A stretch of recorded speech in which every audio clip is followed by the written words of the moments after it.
A surprise invasion by the North.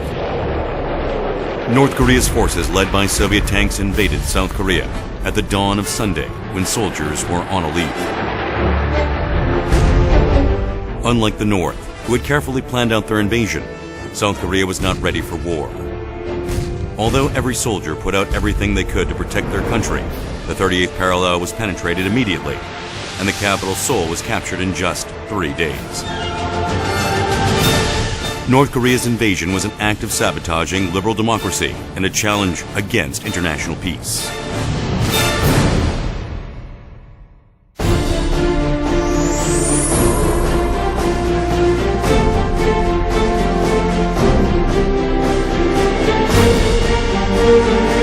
The UN acknowledging the Republic of Korea as the only legitimate government in the Korean Peninsula unanimously demanded North Korea immediately end its invasion of South Korea. This act was the first ever collective security measure since the inception of the UN. The international community gathered support under the name of the UN to protect liberty and peace. 63 countries, over 2/3 of the 92 UN members supported the Republic of Korea.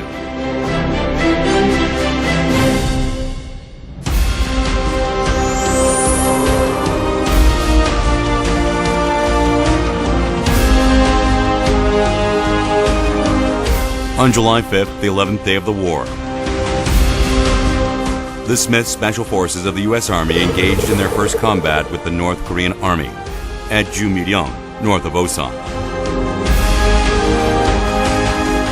However, the forces were outnumbered by the North Koreans and retreated back to Cheonan, Jochiwon, Daejeon, Daegu, and until Nakdong River.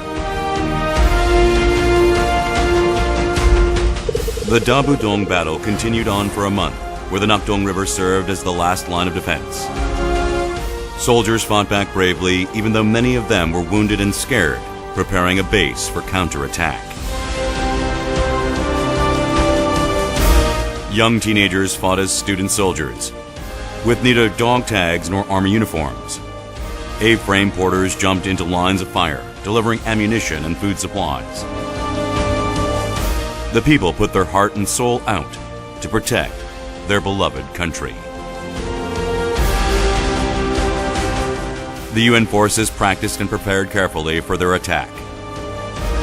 Operation Chromite, which was planned over and over again due to harsh environmental conditions, was finally executed to retake Seoul. The UN and Korean forces succeeded in entering Seoul. Seoul, the heart of Korea, was recaptured.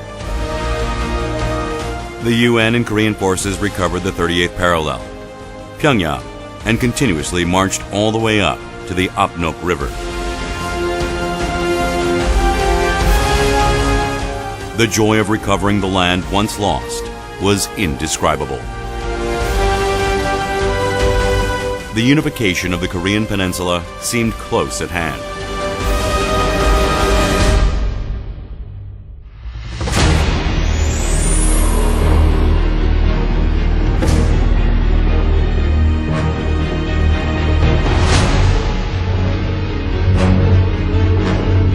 The UN and Korean forces celebrated their victory of entering the Apnok River.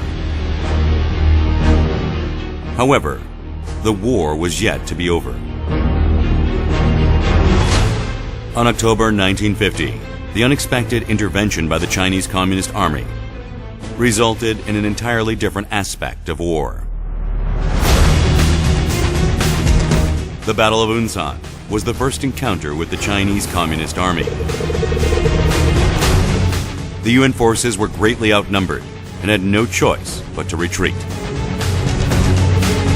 The Battle of Choshen Reservoir is known as one of the 2 major winter battles in the World War history.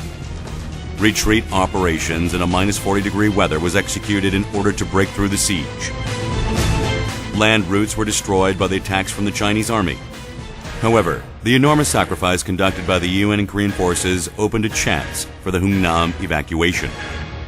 Over 100,000 North Korean refugees were on board military ships headed towards Busan. All weapons and military equipment were thrown in the sea in order to save more lives.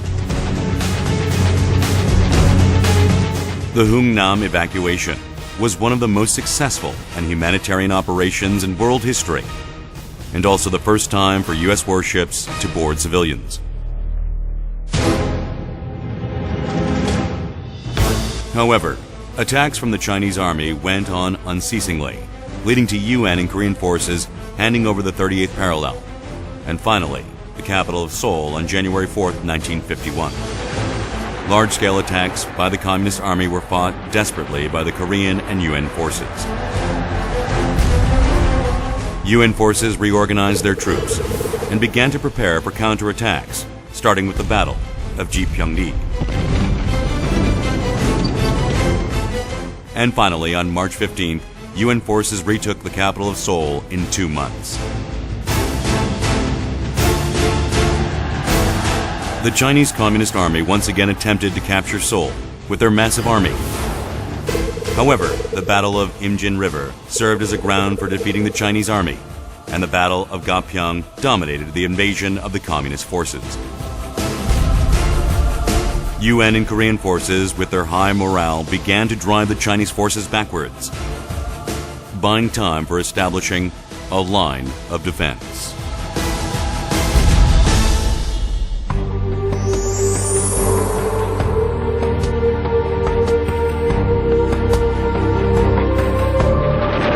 The human wave strategy by the Chinese army and the large-scale firepower by the UN forces led to rising tension on the battlefield. No side could anticipate victory over the other. The Communist forces were the first to suggest armistice, recognizing the difficulty of communizing South Korea. The war was expected to be over soon. However, armistice agreements were delayed over and over, leading to the extension of war. The Battle of Hills began on both sides, yearned to take over more land and liberty. The Battle of Bloody Ridge, the Battle of Heartbreak Ridge, the Battle of Christmas Hill, and the Battle of Baekma Hill. The battle to capture hills near the 38th parallel led to the countless casualties. The endless battles and negotiations finally ended, and the Armistice Agreement was signed on July 27, 1953. The sound of gunfire finally stopped.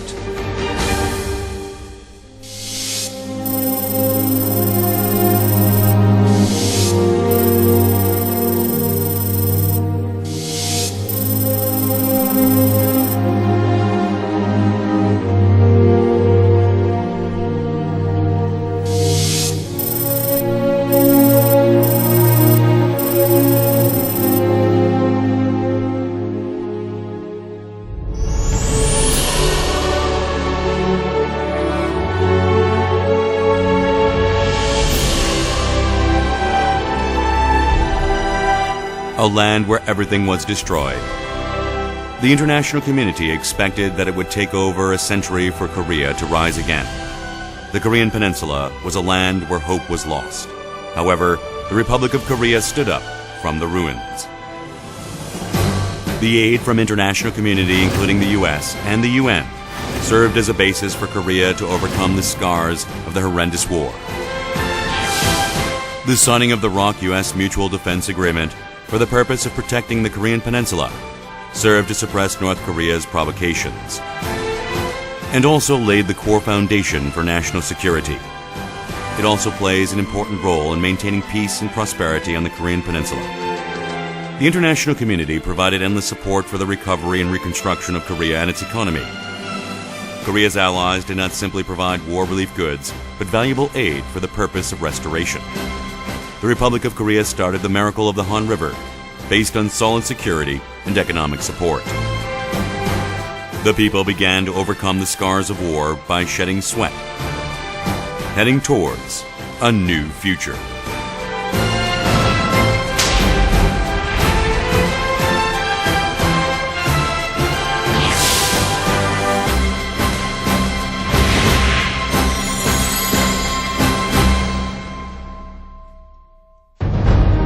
"60 years ago, at a time where liberal democracy in the name of Korea was on the verge of being destroyed. The help of UN allied forces, who came to a land they never knew,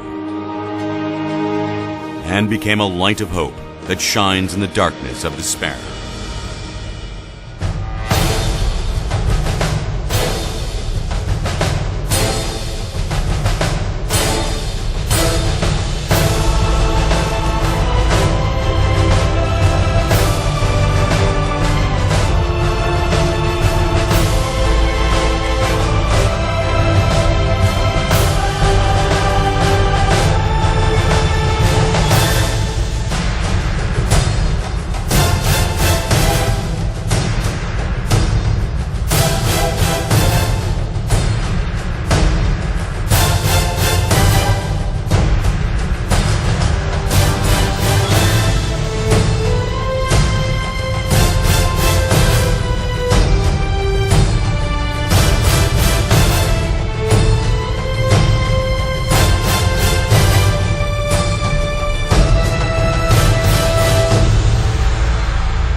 Liberty and peace, the values which we have worked so hard to defend, are now being enjoyed by citizens of today's Republic of Korea. The courage and sacrifice of the UN forces 60 years ago will forever be remembered by the Republic of Korea.